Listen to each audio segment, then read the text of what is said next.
What's going on, guys? Pokechala here. Welcome to the channel if you are new, or if you are returning, welcome back to the channel. Now, just a little bit of news and a little bit of conversation regarding the news we've received. Pokebeach has told us that in June 2025, we will be getting a 5th generation, or in other words, a black and white specific set. The names Black Bolt and White Flare have been given to us as well.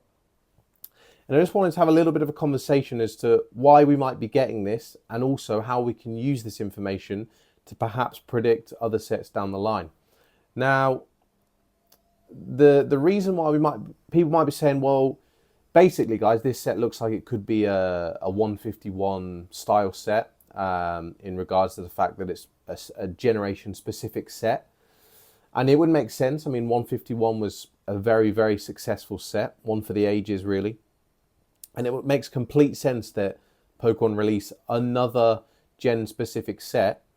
But why 5? Why not 2? Which would make sense if we're to go in chronological order, right?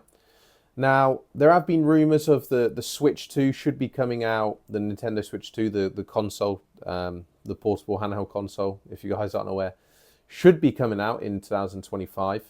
And there's been strong rumours that alongside the release, there will be a release title of a black and white remake, a bit like Fire and Leaf Green with Gen 1 remakes. There's the various generations have had their various remakes. Gold and Silver have had remakes, Ruby and Sapphire have had remakes, and it looks like to be released alongside Switch 2, Black and White could also be getting remakes. So if there was some kind of TCG content, if you like, to be released alongside this, it makes complete sense. So yeah, this is perhaps why it could be happening. Although nothing's confirmed yet, we can only speculate. This is what I believe might be happening. Now, with this being said, though, how can we use this to predict potential future sets? Now, Pokemon aren't stupid, right? They know exactly who the lovable Pokemon are, what the lovable sets are, and what's going to generate the most cash for them, basically, right? And generate the most hype in the community. Now, a lot of us are nostalgia merchants, myself being included. I'm probably one of the biggest, to be honest with you guys. I can't get enough of especially Gen 1, 2, and 3, which were the gens from my childhood in the late 90s, early 2000s. Now, yes, okay, they're jumping straight to Gen 5, perhaps for that specific reason like I mentioned, but they can always go back and revisit previous gens, which I'm almost certain they will. Who's one of the most, or what Pokemon is one of the most loved Pokemon? Umbreon. Umbreon's my favourite Pokemon, and I think it's the favourite Pokemon of a lot of people. And therefore, because of this, which is Gen 2, and Gen 2 doesn't just have Umbreon, which is a fan favourite, it features a lot of fan favourite Pokemon. You've got Espeon in there as well. You've got various, to be honest, guys. Ho-Oh, Lugia, of course, another big one. The 3 legendary dogs.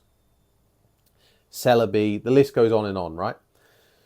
With this being the case, we can absolutely predict that later on, Pokemon will release some kind of Gen 2 specific set, which opens the door for another special Umbreon card, which we all know how the Moonbreon went down. We all know how right now the leaks of Prismatic Evolutions are going down.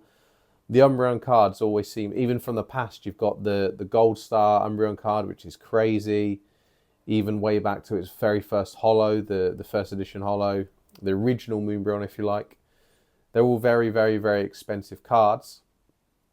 And Pokemon aren't stupid, as I said. They absolutely know that the community love Gens 1, 2, 3, even 4 and 5 to some extent as well. Yes, it's still, I guess, retro. For me, not so much at the age I'm at.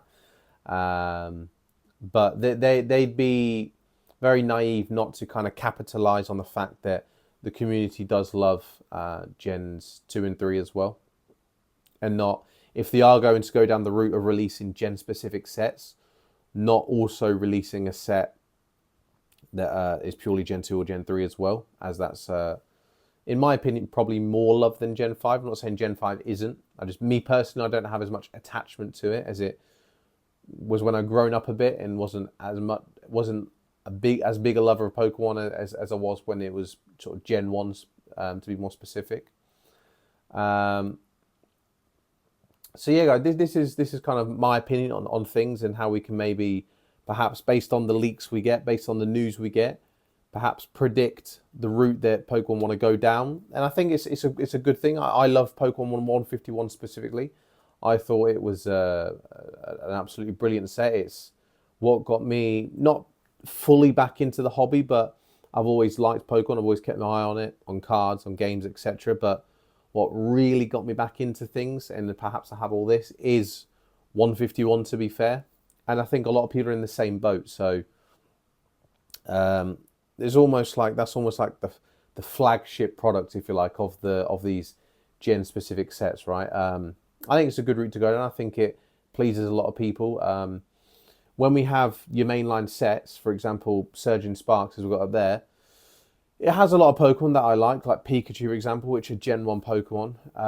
But it also has a lot of Pokemon that I'm not particularly interested in, and I'm sure a lot of people might feel the same. Gen 6, 7, etc. Pokemon that I honestly don't really care about too much. They might look cool, but I'm just simply not fussed. It didn't mean something to me on a nostalgic level when I was young. Therefore, my interest isn't there. I'm fully focused on Pokemon cards that mean something to me for whatever reason, and they're sentimental for whatever reason. Normally, it's based on childhood experiences, and I think people are also in the same boat. They look for specific Pokemon in sets, and for whatever reason, they have some kind of attachment, maybe for a sentimental reason, to certain Pokemon. Normally, that, as I said, corresponds to their childhood, and therefore, the attachment we have is normally purely based around a certain generation, right? Whether it be a certain evolution within a certain generation or just the generation as a whole. But when we have generation-specific sets, if this is going to be some kind of consistent release over the years to come by Pokemon, that's a positive in the eyes of a lot of people, because the entire of the set will appeal to someone, not just certain cards within the set, if that makes sense. So for these reasons, I think it's a positive. I think it's a good thing. Of course, it's a long way away. It's a good 8 or 9 months away yet. So we've got a lot to come in the meantime. Before that, guys, we've got some big sets to come with Prismatic Evolutions, Team Rocket set, Train Your Own Pokemon set, etc., etc. So we'll hold off now to make any kind of judgment or make any further predictions, but just a little kind of conversation about the route that perhaps they might be going down, and why I think it's a positive for the community, and why I think it will be welcomed in my eyes, based on the success that the very first generation specific, in the modern era at least, the very first generation specific set we had in the 151 was successful, right? So this is what I think, guys. Let me know what you guys think in the comments. And if you have enjoyed the video, if you do enjoy Pokemon TCG collecting or investing content, please don't hesitate to subscribe and leave a like on the video. That's been all. Thank you very much, guys. See you next time.